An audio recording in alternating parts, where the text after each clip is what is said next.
प्रातःकाल जो पाठ पढ़ाया जाए उसे सायं पुनः दोहराना। माता की अनुपस्थिति में दिनचर्या नियमित रहनी चाहिए। माता आ गई। माता आ गई। माता आ गई। मेरा मित्र शिव आ गया। ये कौन है?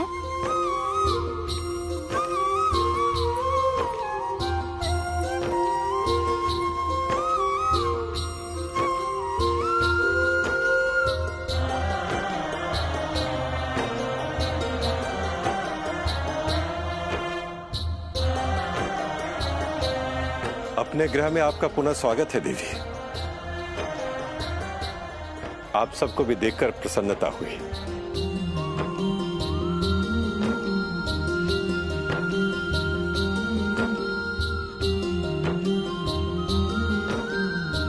किंतु ये सुंदर सी बालिका कौन है देवी?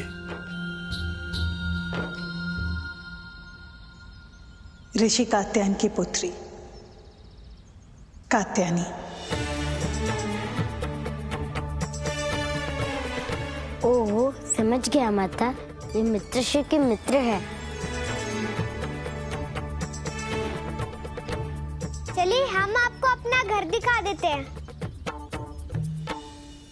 ये मेरी दोनों भ्राता है मित्र, देव और नारायण।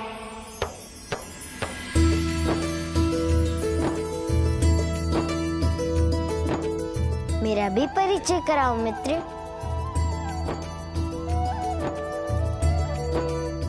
मित्र, ये मेरा मित्र मूड है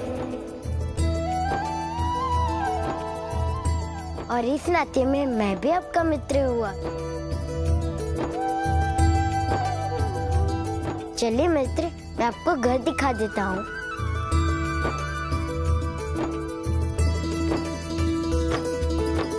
अब हमें भी लौटना होगा। माता अदिति हमारी प्रतीक्षा कर रही होंगी। अवश्य, मैं आपको नहीं रोकूंगी। देव माता अदिति को मेरा धन्यवाद कहिएगा। अवश्य।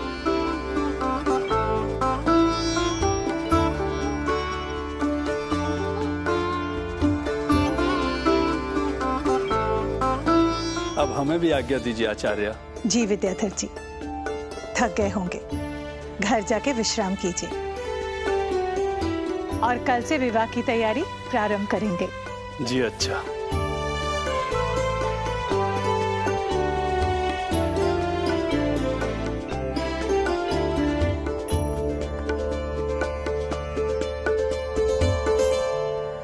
किंतु देवी, जो बात मेरे समझ में नहीं आई वो ये कि महर्षि कात्यायन ने अपने फूल जैसी छोटी बच्ची को आपके साथ घर में अकेले आने कैसे दिया? कात्यायनी ऋषि कात्यायन को बिना बताए हमारे साथ आई है ऋषिवर।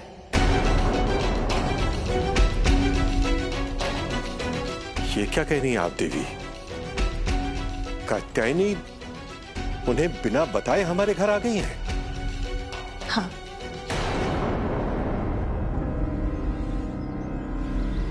ऋषिवर, त्रिदेव से इंद्र सहित समस्त देवता जुड़े हुए हैं।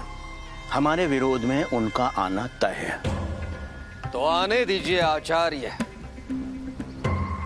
कोई चिंता की बात नहीं है। चिंता का विषय है ऋषिवर। हम अपनी शक्ति बढ़ाए बिना उनका सामना नहीं कर पाएंगे। इसलिए मेरे विचार से हमें अपनी शक्ति को विशाल करने हेतु असुरों से संधि कर लेनी चाहिए। यदि आप चाहें तो हमें असुरराज तारकासुर का साथ मिल सकता है। आपसे ऐसी आशा नहीं थी आचार्य, और मुझे तो आपकी बुद्धि पर आश्चर्य हो रहा है, आपकी देवी भक्ति पर। क्या आपको इतना तक याद नहीं कि माता ने सदैव असुरों का विनाश किया है, संहार किया है, और हम उनके पुत्र होकर भी ऐसा कार्य करें? निंदनीय है। घोर निंदनीय आचार्य। आश्चर्य देवी, किंतु जिस क्षण आपने उन्हें देखा उसी क्षण उन्हें उनके पिता को सौंप देना चाहिए था। आपने उन्हें सौंपा नहीं, वो इस प्रकार हमारे घर लेकर आ गई। एक विशेष कारणवश ऋषिवर। कैसा विशेष कारण? आप तो जानते ही है ऋषिवर, ये देवी पार्वती का बाल रूप है कात्यायनी, और शिव की भांति इसकी भी स्मृति लुप्त हो चुकी है। क्या? हाँ ऋषिवर, इनकी दिव्य आकर्षण इन्हें एक दूसरे के प्रति खींच रहा है, और जब इनके उस आकर्षण को मैंने अनुभव किया तो मुझे बोध हुआ कि मेरे शिव का संगत ही कात्यायनी की स्मृति वापस लौटा सकती है। इसलिए मैं कठोर न बन सकी। देवी, मुझे आप पर गर्व है। आपने निश्चय ही उचित और उत्तम कार्य किया है, किंतु मैं इतना अवश्य जानता हूं कि महर्षि कात्यायन भी अब चुप और शांत नहीं रहेंगे देवी। वो जो होगा देखा जाएगा ऋषिवर,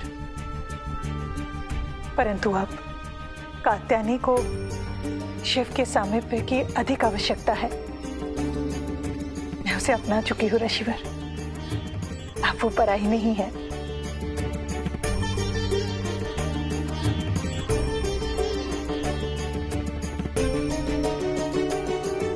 परंतु तब तक, जब तक वो मेरे शिव को मुझसे छीनने का प्रयास न करे। मेरी ममता ने एक अबोध मातृहीन बालिका को स्वीकार तो लिया है, परंतु शिव की माता ने उसे नहीं स्वीकारा है ऋषिवर, और कभी नहीं स्वीकारेगी।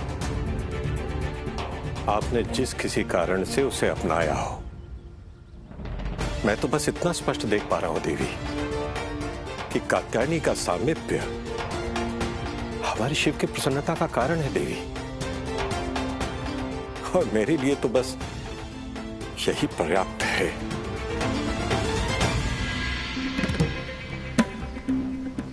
क्षमा ऋषिवर, असुरक्षा के कारण मेरा मन भटक गया था। सत्य कहा है, जीवन में सद्गुरु का होना अति महत्वपूर्ण है। आपने मुझे पथभ्रष्ट होने से बचा लिया ऋषिवर, मेरे ज्ञान चक्षु खोल दिए। आपका कोटि कोटि धन्यवाद ऋषिवर, कोटि कोटि धन्यवाद। ऋषिवर, हमारी शक्ति असीम है, हमारी देवी सेना पर्याप्त है हमारी विजय के लिए।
यह क्या है देवराज?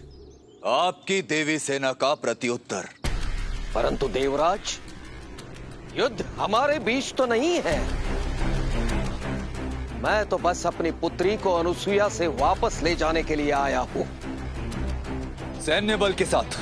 यदि अनुसुईया बिना विरोध किए मेरी पुत्री को मुझे लौटा देंगी तो मैं भी बिना युद्ध किए यहां से चला जाऊंगा। और यदि उन्होंने माता पार्वती के बाल स्वरूप को वापस नहीं किया तो क्या आप युद्ध करेंगे? अभी अभी आपने ही भाव अभिव्यक्त की है ऋषि कात्यायन। तो सुन लीजिए, मैं देवराजेंद्र इस गुरुकुल का संरक्षक हूं और इसी नाते मेरा दायित्व है देवी अनुसूया के क्षेत्र की रक्षा करना। इसलिए हितकारी यही होगा कि आप शांतिपूर्वक लौट जाइए और यदि भूलवश आपकी देवी सेना ने आगे बढ़ने की चेष्टा की तो आपको हम देवों से युद्ध लड़ना होगा। देवराज, अपनी माता के लिए किसी से भी टकराने के लिए तैयार हूं मैं। आपकी चुनौती स्वीकार है मुझे।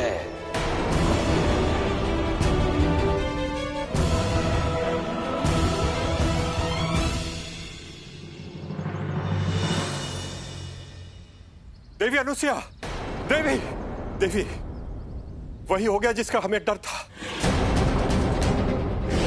देवी कात्यायनी को लेने महर्षि कात्यायन देवी सेना लेकर आ गए हैं। क्या ऋषि कात्यायन देवी सेना लेकर?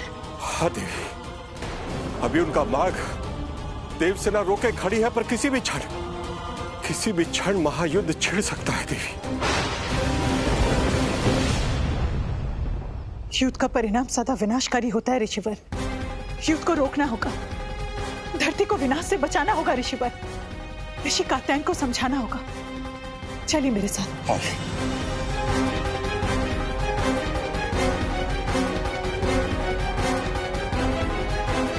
मुझे प्रभु को बताना होगा।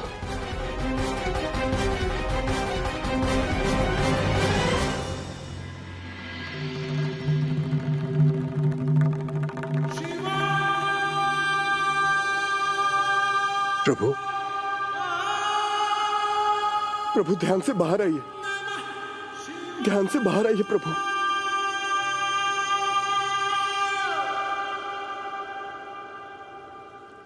क्या हुआ नंदी जी? प्रभु, महायुद्ध का संकट उत्पन्न हो गया है। ऋषि कात्यायन देवी सेना लेकर आ गए हैं प्रभु, और देव सेना उनका सामना करने के लिए तैयार खड़ी है प्रभु। माता अनुसूया और ऋषि अत्रि उनके पास गए हैं। माँ क्यों गए? उन्हें समझाने प्रभु। माँ को नहीं जाना चाहिए था। ऋषि कात्यायन फिर से माँ का अपमान करेंगे। नंदी जी, मुझे शीघ्र माँ के पास ले चलिए। आइए प्रभु।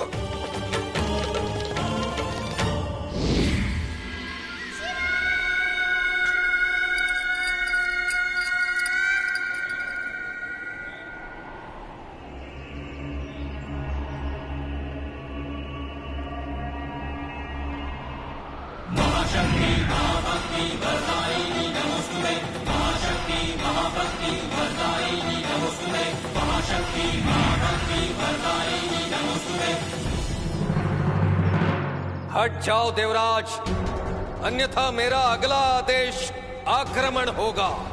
हम भयभीत होने वालों में से नहीं हैं। आप आक्रमण करके तो देखिए। आक्रमण! रुक जाइए ऋषिवर।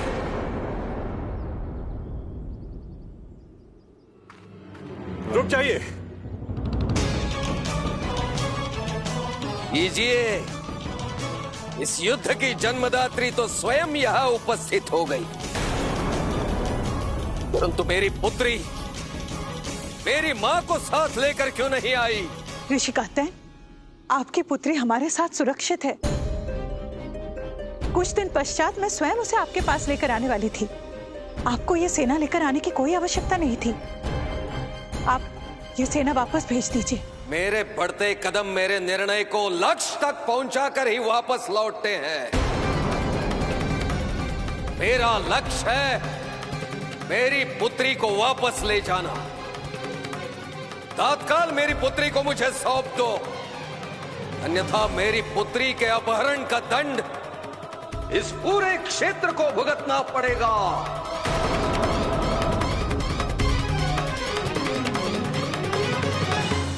आप ये कैसा आरोप लगा रहे हैं ऋषि कात्यायन? महासती अनसुईया आपकी पुत्री का अपहरण करेगी? आपने ये सोच भी कैसे लिया? ऐसी सोच का आधार तो स्वयं इन्होंने ही दिया है ऋषिवर। यदि ये सचमुच महासती होती तो अपनी मायावी विद्या से अपने बहुरूपीय पुत्र को महादेव बनाकर मेरे देवी क्षेत्र में ना भेजती, मेरे पुत्री को फुसलाकर मेरे विरुद्ध नहीं करती, से शैव संप्रदाय में मिलाने का प्रयास नहीं करती। ये सब मिथ्या है। चलिए मान लेता हूं मैंने जो कुछ भी कहा वो झूठ है, असत्य है, परंतु सत्य क्या है ये आप स्वयं ही बता दीजिए देवी अनसुईया। क्यों रह रही थी आप हमारे देवी क्षेत्र में? जब आप देवी अदिति के यहाँ यज्ञ के लिए गई तो अपने पुत्र को पीछे छोड़कर क्यों चली गई? वो इसलिए चली गई कि आपका पुत्र मेरे आश्रम में आकर मेरी पुत्री से मिल सके, उसे प्रभावित कर सके, उसे बहका कर अपने साथ ले जा सके, मेरे आश्रम में आग लगाकर उसे नष्ट कर सके। ये सत्य नहीं है। यही सत्य है देवी अनसुईया, यही सत्य है। और इस सत्य के बदले सत्य है केवल युद्ध।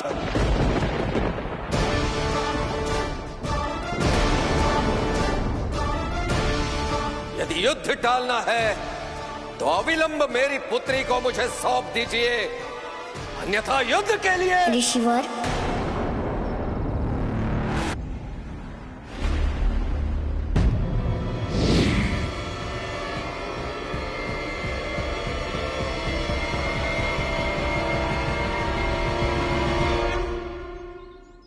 तो तू भी आ गया बहरूपीय अपहरण करता। अपना नया नाटक करने के लिए? नाटक करने नहीं आया हूँ ऋषिवर, आपके द्वारा रचे जाने वाले युद्ध के नाटक को रोकने आया हूँ।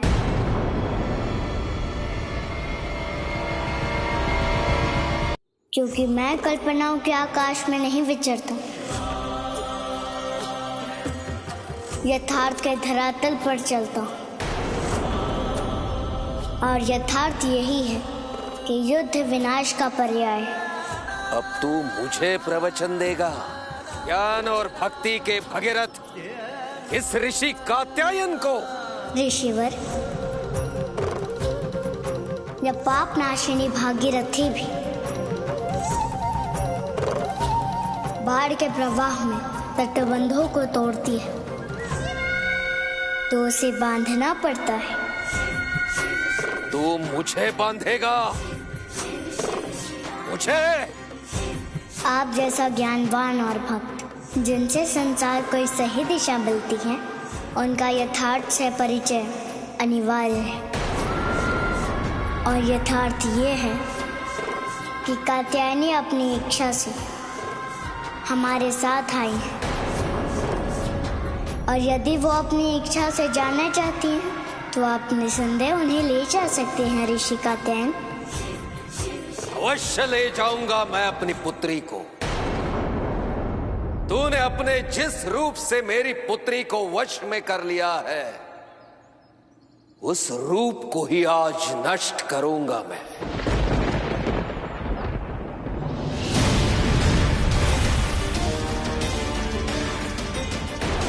अस्त्र शस्त्र पराक्रमे शत्रु शक्ति दहन्त्रे च महापातक संकटे शत्रुदल प्रहारते।